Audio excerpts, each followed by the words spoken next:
Ahora vamos a ver un problema que trata sobre un cuerpo que se mueve a lo largo de un plano inclinado.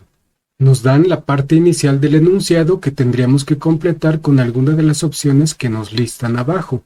La parte inicial del enunciado nos dice lo siguiente.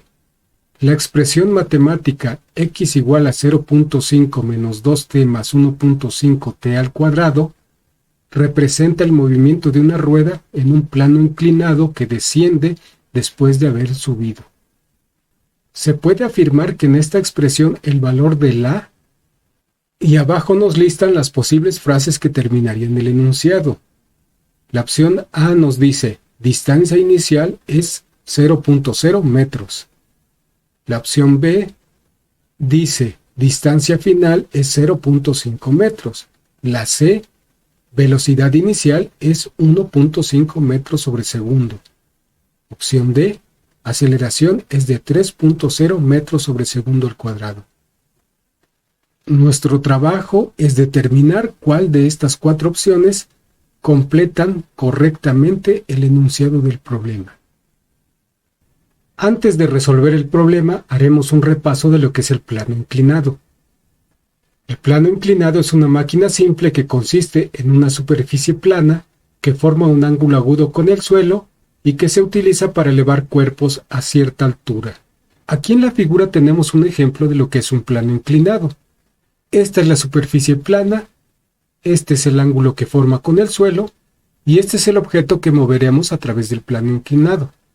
La ventaja que tiene esta máquina simple es que para elevar este objeto hasta esta determinada altura requerimos menor fuerza que la que tendríamos que emplear si lo levantáramos verticalmente.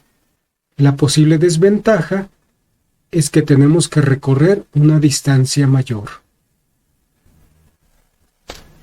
El ser humano ha utilizado planos inclinados desde tiempos muy antiguos. Aquí en estas figuras podemos ver ejemplos de uso de rampas que no son otra cosa que planos inclinados.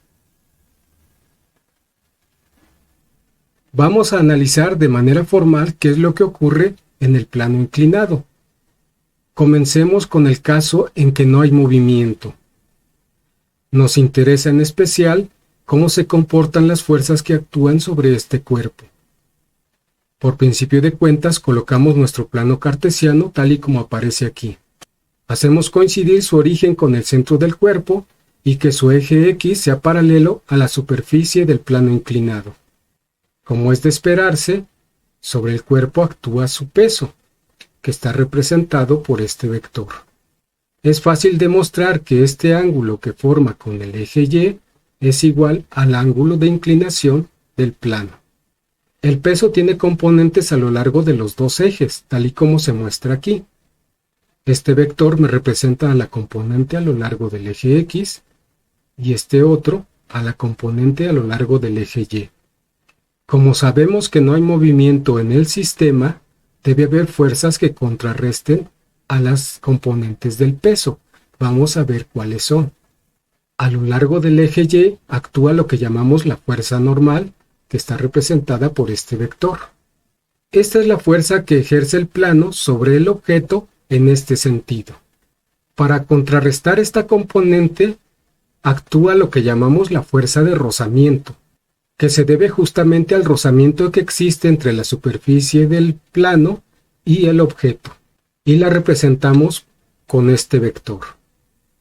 La llamamos fuerza de rozamiento estático porque sabemos que el sistema se encuentra estático, sin movimiento.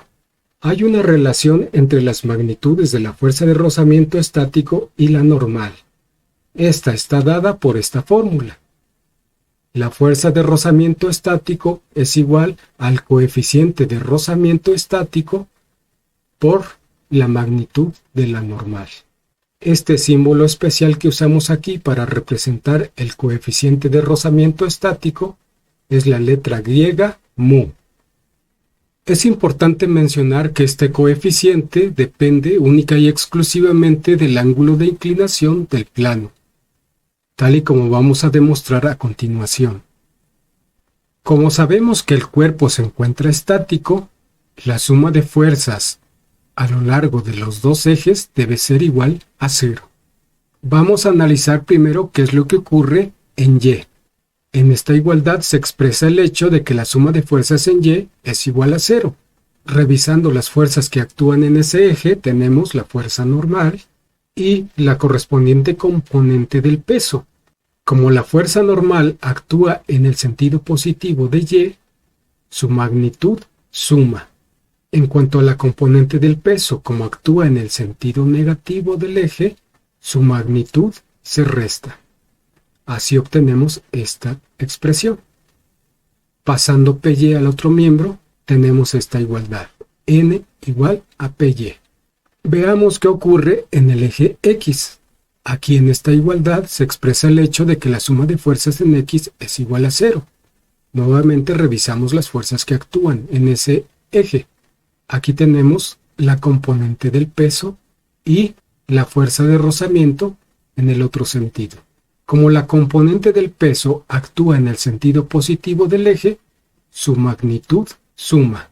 En cuanto a la fuerza de rozamiento, como actúa en el sentido negativo del eje, su magnitud se resta.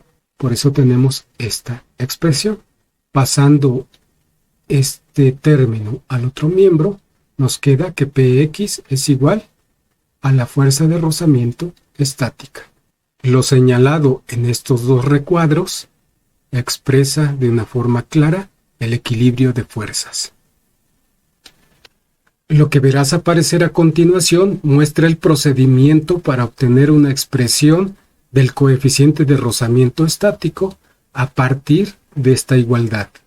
No es el objetivo de este video explicar en detalle todo el procedimiento, pero si lo deseas puedes pausar el video e ir analizando cada uno de los pasos. Las transformaciones se obtienen tomando en consideración esta fórmula y el hecho de que la magnitud de las componentes del peso se pueden obtener en términos de la magnitud de este y de las funciones trigonométricas seno y coseno del ángulo que forma con el eje Y. Aquí está el procedimiento completo y la expresión a la que llegamos es esta. Como podemos darnos cuenta, el coeficiente de rozamiento estático solamente depende del ángulo de inclinación del plano, ya que es igual a la tangente de este. Este resultado es muy importante porque nos dice que una vez conocido el plano inclinado, ya tenemos determinado el coeficiente de rozamiento estático para él y que se puede considerar una constante. Ahora vamos a analizar el caso en el que el objeto se desliza a lo largo del plano inclinado. Cuando los cuerpos caen por un plano inclinado, experimentan un movimiento uniformemente acelerado. Igual que en el caso anterior, vamos a analizar las fuerzas que actúan sobre el objeto. Colocamos como antes nuestro plano cartesiano y como sabemos, el peso actúa sobre el cuerpo. Aquí descompuesto en sus componentes y también mostramos la fuerza normal que el plano aplica sobre el objeto. Al igual que en el caso anterior, tenemos una fuerza de rozamiento que está representada por este vector y que la llamamos fuerza de rozamiento dinámico, porque en este caso el cuerpo sí está en movimiento. Como sabemos, el movimiento ocurre a lo largo del eje X, por lo tanto, sabemos que la fuerza normal y la componente del peso a lo largo del eje Y se anulan mutuamente. Nada más tenemos una fuerza resultante a lo largo del eje X, y eso se debe a que la componente del peso en ese eje es mayor que la fuerza de rozamiento dinámico. Esta fuerza resultante provoca una aceleración en el cuerpo que lo arrastra hacia abajo del plano. Aquí tenemos la expresión para la fuerza de rozamiento dinámico, y es igual al coeficiente de rozamiento dinámico por la normal. Vamos a analizar ahora las fuerzas a lo largo de los ejes. Aquí tenemos el análisis de fuerzas a lo largo del eje Y. Como no hay movimiento a lo largo de ese eje, sabemos que la suma de fuerzas en Y debe ser igual a 0. Y llegamos a esta expresión tal y como en el caso anterior, que la magnitud de la fuerza normal es igual a la magnitud de la componente del peso en Y. Analicemos ahora lo que ocurre con las fuerzas en el eje X. En este caso, la suma de fuerzas no es igual a 0. De acuerdo a la segunda ley de Newton, sabemos que la suma de fuerzas en X debe ser igual a la masa por la aceleración. Viendo las fuerzas que tenemos en el eje X, como la componente del peso actúa en la dirección positiva del eje, consideramos su magnitud sumando. Y como la fuerza de rozamiento actúa en la dirección negativa del eje, su magnitud se resta. Así obtenemos esta expresión. Aplica aquí una explicación como la del caso anterior.